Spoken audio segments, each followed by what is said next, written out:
Stomach stomach sac like structure होता है, ठीक है, थैलीनुमा स्ट्रक्चर होता है और ये कहाँ पे प्रेजेंट होता है, एसोफिगस और इंटेस्टाइन के दरमियान में प्रेजेंट होता है, लोकेटेड होता है। एसोफिगस और स्मॉल इंटेस्टाइन के दरमियान होता है। ये मस्कुलर, इलास्टिक और पियर शेप बैग होता है, ठीक है, नाशपाती की शक्ल में ये हमारे पास स्टोमिक जो होता है, मैदा जैसे कहते हैं, वो पाया जाता है, मस्कुलर होता है और इलास्टिक होता है, ठीक है। उसके अलावा ये हमारे पास एब्डोमिनल कैविटी में प्रेजेंट होता है, बीनीथ द डायफ्राम और लेइंग क्रॉस वाइज, ठीक है, यानी कि ये इस तरह आपको तिरछा नजर आएगा, ठीक है। ये हमारे पास एब्डोमिनल कैविटी में प्रेजेंट होता है। इसकी लेंथ कितनी होती है, 12 इंचेस लॉन्ग होता है, 6 इंचेस ये हमारे पास वाइड होता है, ठीक है। चौड़ाई इसकी 6 इंचेस होती है। इसकी कैपेसिटी होती है 1 लीटर, ठीक है, यानी कि 1 लीटर तक ये अपने अंदर चीज़ों को मेंटेन कर सकता है, स्टोर कर सकता है, ठीक है। फूड, सबसे पहले हमने जो पिछला टॉपिक पढ़ा था उसमें हमने देखा था कि ओरल कैविटी, एसोफिगस के बारे में पढ़ चुके हैं। फूड एसोफिगस से जो है वो किस में जाती है, स्टोमिक में जाती है, ठीक है। स्टोमिक और एसोफिगस एक दूसरे के साथ मिले होते हैं, ठीक है, और इनका जो जंक्शन होता है, ठीक है, जहाँ से ये एक दूसरे के साथ जुड़े होते हैं वहाँ पे मसल्स प्रेजेंट होते हैं। उन मसल्स को कहते हैं कार्डिक स्फिंक्टर। कार्डिक स्फिंक्टर जो मसल होते हैं उनका ये काम होता है कि अगर फूड एक दफ़ा एसोफिगस से स्टोमिक में आ जाए तो उसको स्टोमिक के अंदर ही रखें, ठीक है, यानी कि उसको दोबारा पासिंग बैक ना होने दें, कि फूड को प्रिवेंट करें ताकि दोबारा फूड जो है स्टोमिक से बैक एसोफिगस में ना जाए। ये इन मसल्स का काम होता है, ठीक है। फिर उसके बाद हम वॉल ऑफ स्टोमिक देखेंगे कि हमारे पास जो स्टोमिक की वॉल होती हैं वो थिक होती हैं एंड मस्कुलर होती हैं, ठीक है। और अगर एक दफ़ा जो हमारे पास फूड है वो हमारे पास स्टोमिक के अंदर इंटर हो जाएगा तो जो वॉल होती है स्टोमिक की वो कॉन्ट्रैक्ट हो जाएगी और वो फूड को च्यू यानी कि फूड की ब्रेक डाउन में हेल्प करेंगी, ठीक है। ये स्टोमिक की वॉल्स का काम होगा। फिर उसके बाद सेकंड है कि अगर हमारे पास जो फूड को स्मॉल पीसेज में या स्मॉल पार्टिकल्स में ब्रेक डाउन में हेल्प करती हैं ये वॉल्स, और इस पूरे प्रोसेस को हम क्या कहते हैं, मैकेनिकल डाइजेशन ऑफ फूड, ठीक है। नेक्स्ट हमारे पास है inner wall of the stomach के बारे में है कि हमारे पास जो स्टोमिक है उसमें इनर वॉल्स होती हैं, उसमें हमारे पास गैस्ट्रिक ग्लैंड्स प्रेजेंट होते हैं, ठीक है। अब ये गैस्ट्रिक ग्लैंड्स क्या करते हैं, गैस्ट्रिक जूस को सक्रीट करते हैं इनटू द स्टोमिक। अब गैस्ट्रिक जूस क्या करेगा, हमारे पास फूड की डाइजेशन में हेल्प करेगा, ठीक है। अब गैस्ट्रिक जूस के बारे में देखेंगे कि गैस्ट्रिक जूस में हमारे पास क्या क्या प्रेजेंट होता है। गैस्ट्रिक ग्लैंड्स होते हैं जो कि हमारे पास गैस्ट्रिक जूस को सक्रीट करते हैं। गैस्ट्रिक जूस में हमारे पास म्यूकस, पेप्सिनोजेन, एंजाइम्स और हाइड्रोक्लोरिक एसिड प्रेजेंट होता है, ठीक है। अब सबसे पहले हमारे पास हाइड्रोक्लोरिक का मेन फंक्शन क्या है कि हम जो भी फूड लेते हैं उसमें अगर कोई बैक्टीरिया वगैरह हो, ठीक है, उसको वो किल कर देता है, उसको किल कर देता है, ठीक है, ख़त्म कर देता है कोई भी बैक्टीरिया जो कि फूड के अंदर प्रेजेंट हो, ठीक है। सेकंड इसका मेन फंक्शन ये है कि हमारे पास जो इनएक्टिव पेप्सिनोजिन है उसको कन्वर्ट करेगा पेप्सिन में। पेप्सिन हमारे पास क्या होगा, एक एक्टिव एंजाइम होगा, ठीक है, जो कि हमारे पास स्टोमिक में हेल्प करेगा फूड की डाइजेशन में। अब पेप्सिन बेसिकली हमारे पास एक ऐसा एंजाइम बनेगा जो कि लार्ज फूड मॉलिक्यूल्स को ब्रेक डाउन करेगा, क्योंकि जो लार्ज होंगे वो इजीली हमारे पास डाइजेस्टेबल नहीं होंगे, तो उन लार्ज मॉलिक्यूल को ऑफ प्रोटीन को किस में कन्वर्ट करेगा, smaller chain of the amino acid, ठीक है। प्रोटीन किससे बने हुए हैं, अमाइनो एसिड से। 20 अमाइनो एसिड मिलके हमारे पास क्या बनाते हैं, प्रोटीन और 20 अमाइनो एसिड हमारे पास स्मॉल यूनिट होंगी और जब प्रोटीन बनेगा वो हमारे पास एक लार्ज मॉलिक्यूल होगा। और पेप्सिन जो है ऐसा एंजाइम है जो कि हमारे पास प्रोटीन की ब्रेक डाउन में हेल्प करता है, ठीक है। अब ये जो हमारे पास आ जाएगा shorter chain of amino acid, उसे हम क्या कहेंगे, पेप्टाइड्स कहेंगे। सेकंड चीज जो हमने गैस्ट्रिक जूस में देखी है वो हमने म्यूकस के बारे में देखा है, ठीक है। म्यूकस हमारे पास गैस्ट्रिक जूस में प्रेजेंट होगा और ये हमारे पास inner lining of the stomach को जो है प्रोटेक्ट करेगा, ठीक है, from the hydrochloric acid and enzymatic action of pepsin, ताकि हमारे पास जो इनर वॉल ऑफ स्टोमिक है वो हमारे पास इससे हाइड्रोक्लोरिक एसिड वगैरह से जो है प्रोटेक्ट हो और इनर वॉल्स जो है वो हमारे पास ब्रेक डाउन ना हो, ठीक है। नेक्स्ट हमारे पास है पाइलोरिक पोर्शन हमारे पास क्या है, end portion of the stomach है, ठीक है, जो कि हमारे पास स्टोमिक का एंड होगा और वो हमारे पास पोर्शन किस में इंटर हो जाएगा, स्मॉल इंटेस्टाइन से, ठीक है, जहाँ से आगे हमारे पास स्मॉल इंटेस्टाइन जुड़ेगी। स्मॉल इंटेस्टाइन का जो फर्स्ट पार्ट है ड्यूडिनम, ये आपको स्टोमिक की एक डायग्राम नजर आ रही है, ठीक है, ये उसका सबसे पहला पोर्शन है कार्डिक पोर्शन। ये ऊपर जो है हमारे पास कार्डिक स्फिंक्टर मसल जो भी हमने देखे थे कि जो ईसोफिगस और कार्डिक पोर्शन को एक दूसरे से अलग करते हैं, at the junction of oesophagus and stomach ये प्रेजेंट होते हैं, ठीक है, यहाँ पे एसोफिगस है या ये आगे स्टोमिक है, ठीक है, ये सेकंड पोर्शन है पाइलोरिक पोर्शन, ये हमारे पास पाइलोरिक स्फिंक्टर है और ये हमारे पास पाइलोरिक पोर्शन में आगे हम क्या कहते हैं कि हमारे पास पाइलोरिक पोर्शन किस में इंटर होगा, first part of the small intestine, ठीक है, यहाँ पे हमारे पास स्मॉल इंटेस्टाइन का पार्ट ड्यूडिनम आ जाएगा, ठीक है, ये हमारे पास स्टोमिक की एक डायग्राम है। नेक्स्ट हमारे पास जो टॉपिक है वो हमारे पास है स्मॉल इंटेस्टाइन फूड, एसोफिगस से स्टोमिक, स्टोमिक से हमारे पास किस में जाएगी, स्मॉल इंटेस्टाइन, स्टोमिक किस में ओपन हो रहा है, स्मॉल इंटेस्टाइन में। स्मॉल इंटेस्टाइन का स्ट्रक्चर क्या है, हमारे पास स्मॉल इंटेस्टाइन इलोंगेटेड है, नैरो है, क्वाइल ट्यूब है, लॉन्गेस्ट एंड इम्पॉर्टेंट पार्ट है, ठीक है, ये हमारे पास स्मॉल इंटेस्टाइन जो होती है वो हमारे पास लॉन्गेस्ट होते हैं, ठीक है, और स्मॉल इंटेस्टाइन के 3 पार्ट है, सबसे पहला है ड्यूडिनम, ज्यूजिनम एंड इलियन। सबसे पहले हम ड्यूडिनम के बारे में देखेंगे। ये हमारे पास स्मॉल इंटेस्टाइन का फर्स्ट पार्ट है और इसकी लेंथ कितनी है, 12 इंचेस लॉन्ग है और ये किस शेप में है, कर्व लाइक सी, जैसे सी की शेप होती है वैसे ही हमारे पास प्रेजेंट है, ठीक है। जब हमारे पास स्टोमिक इसोफिगस से स्टोमिक में फूड आएगी तो स्टोमिक के एंड में हमारे पास फूड जो है वो साइम की शक्ल ले लेगी।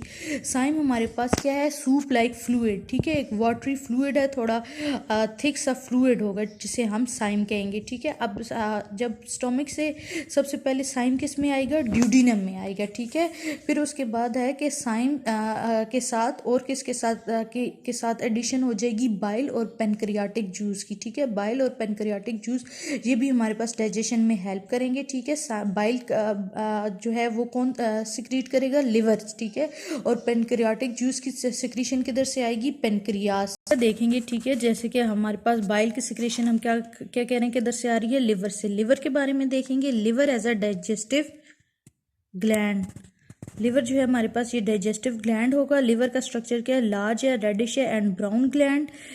उसके अलावा लिवर्स के 2 मेन लोब होंगे और ईच लोब जो है वो further divided into the smaller lobes होगा, ठीक है, और लिवर से हमारे पास क्या प्रोड्यूस करेगा।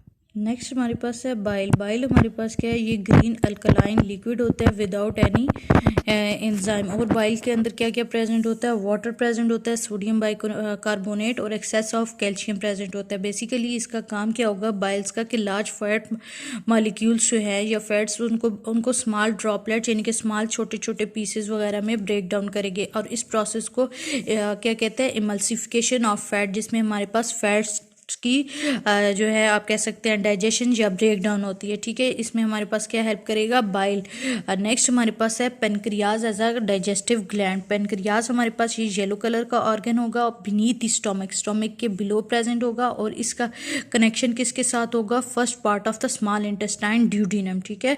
फिर उसके बाद हमारे पास पेनक्रियाज क्या करेगा, पेनक्रियाटिक जूस को सिक्रीट करेगा into the pancreatic duct. Bile जो है वो हमारे पास सिक्रीशन उसकी होगी तो बाइल डक्ट में सिक्रीट होगा और पेनक्रियाटिक जूस हमारे पास किस में जाएगा, पेनक्रियाटिक डक्ट में। दोनों हमारे पास पेनक्रियाटिक डक्ट और बाइल डक्ट एक दूसरे के साथ ज्वाइंट होंगे before entering into the duodenum, ठीक है। जब हमारे पास स्टोमिक है, स्टोमिक के बाद हमारे पास ड्यूडिनम आएगा, लेकिन ड्यूडिनम से पहले हमारे पास जब लिवर हमारे पास बाइल सिक्रीशन करेगा और पेनक्रियाज हमारे पास पेनक्रियाटिक जूस सिक्रीशन करेगा।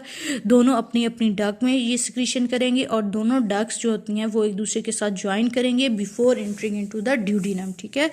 फिर उसके बाद हमारे पास पेनक्रियाटिक जूस में हमारे पास क्या क्या होता है, क्या कंटेन करता है, सोडियम बाइकार्बोनेट एंड एंजाइम। अब सोडियम बाइकार्बोनेट जो है हमारे पास फर्स्ट वाले में भी हमने देखा था कि हमारे पास बाइल में भी है सोडियम बाइकार्बोनेट और यहाँ पे हमारे पास पेनक्रियाज में भी। अब सोडियम बाइकार्बोनेट का काम क्या होता है, जो हमारे पास जो हमने कहा है सूप लाइक एक फ्लूइड आ जाएगा फूड का जिसे हम साइम कहेंगे, उसकी एसिडिटी को न्यूट्रलाइज करेगा, ठीक है। नेक्स्ट हमारे हमारे पास है कि पेनक्रियाटिक जूस में कौन कौन से एंजाइम प्रेजेंट है। 3 तरह के इंपॉर्टेंट एंजाइम है इसमें, ट्रेप्सिन, पेनक्रियाटिक अमाइलेज एंड लाइपेज। ठीक है, ट्रेप्सिन का काम क्या होता है, ये हमारे पास प्रोटीन के ऊपर अपना वर्क करेगा। ठीक है, और हमारे पास प्रोटीन को कन्वर्ट करेगा इनटू द अमाइनो एसिड। ठीक है, प्रोटीन को हमारे पास अमाइनो एसिड में कन्वर्ट करेगा। सेकंड हमारे पास क्या है, पेनक्रियाटिक अमाइलेज। पेनक्रियाटिक अमाइलेज जो फूड का पोर्शन होता है, जो हम फूड लेते हैं in the form of a starch, starch हमारे पास लार्ज मॉलिक्यूल है, उसको सिंपल शुगर में कन्वर्ट करेगा। ठीक है, नेक्स्ट थर्ड वन हमारे पास है लाइपेज। लाइपेज जो है वो हमारे पास फैट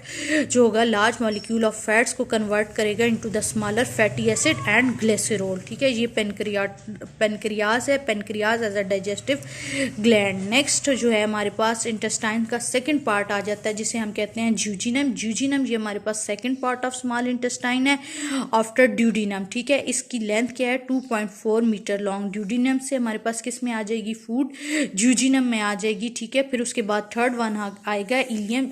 इलियम जो है कि वो उसकी लेंथ है हमारे पास 2.6 मीटर लॉन्ग, और इलियम के अंदर ग्लैंड प्रेजेंट होंगे जो कि हमारे पास इंटेस्टाइनल जूस को सिक्रीट करेंगे, जो है, और ये जूस जो है हमारे पास डाइजेशन में हेल्प करेंगे, सेम उसी तरह जैसे कि हमारे पास बाकी एंजाइम वगैरह ने हेल्प की है। ठीक है, अब इस ये जो होगा इंटेस्टाइनल जूस, इसमें भी एंजाइम प्रेजेंट होंगे। अब इन एंजाइम का काम क्या होगा, जो कि हमारे पास undigested protein, carbohydrate and fats वगैरह है उनकी ब्रेक डाउन करेंगे। ठीक है, नेक्स्ट हमारे पास इसका लास्ट पॉइंट ये है कि यहाँ पे ये जो हमारे पास तीनों आ जाएंगे, ड्यूडिनम, ज्यूजिनम, इलियम, यहाँ पे आके हमारे पास digestion of the food complete हो जाती है in the small intestines.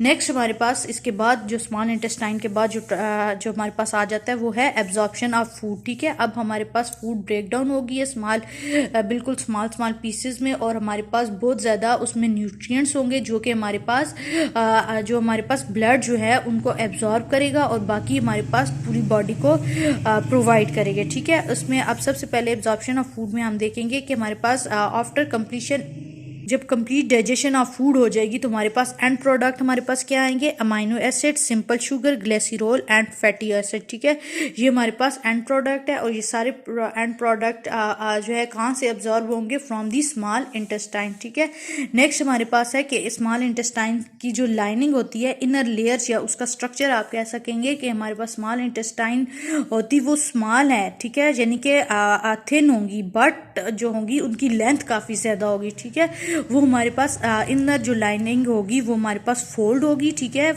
Like a finger like projection, जैसे कि हमारे पास फिंगर लाइक प्रोजेक्शन होती है, इस फॉर्म में हमारे पास ये फोल्ड होती रहेंगी। ठीक है, ये हमारे पास इनसाइड दी स्मॉल इंटेस्टाइन होगा, और इसको फिंगर लाइक प्रोजेक्शन को हम विली कहते हैं। ठीक है, ये आपको इस फॉर्म में ये प्रोजेक्शन नजर आ जाएंगी। ठीक है, ये स्मॉल इंटेस्टाइन के अंदर होंगी। ठीक है, एब्जॉर्प्शन हो जाएगी। ठीक है, तो उसमें हमारे पास क्या होगा, simple sugar, amino acid, vitamins, minerals and water, ये हमारे पास सारी एसेंशियल चीज़ें हैं जो कि बॉडी को चाहिए होंगी। ठीक है, ये हमारे पास किस में चली जाएंगी, blood capillaries into the villi. ठीक है, यानी कि जब हमारे पास बेसिकली जो बॉडी के बाकी जो सेल्स होंगे या पूरी बॉडी का पोर्शन होगा, उसमें हमारे पास क्या ब्लड ट्रेवल कर रहा होगा। ठीक है, तो ब्लड जो है वो अपने साथ ये सारी इंपॉर्टेंट चीज़ें लेके जाएगा, और बॉडी के बाकी जहाँ पे भी सेल्स को ज़रूरत होंगी तो वो उन्हें प्रोवाइड करेगा। ठीक है, नेक्स्ट हमारे पास है, ये हमारे पास कैपिलरीज किस में ओपन हो जाएंगी, हेपेटिक पोर्टल वेन, और फिर हेपेटिक पोर्टल वेन में जो है वो कैरी करेगा nutrients to the liver, and at the end हमारे पास अब्जॉर्प्शन में यही होगा कि जितने भी न्यूट्रिएंट्स वगैरह हैं वो ब्लड स्ट्रीम्स की वजह से पूरे जो बॉडी के पार्ट्स वगैरह हैं, ठीक है, वहाँ पे हमारे पास उन सबको प्रोवाइड हो जाएंगे। ठीक है, ये हमारे पास अब्जॉर्प्शन ऑफ फूड है। ठीक है, ये अभी हमारे पास स्मॉल इंटेस्टाइन है, और इसके बाद हमारे पास जो नेक्स्ट टॉपिक होगा वो लार्ज इंटेस्टाइन के बारे में होगा।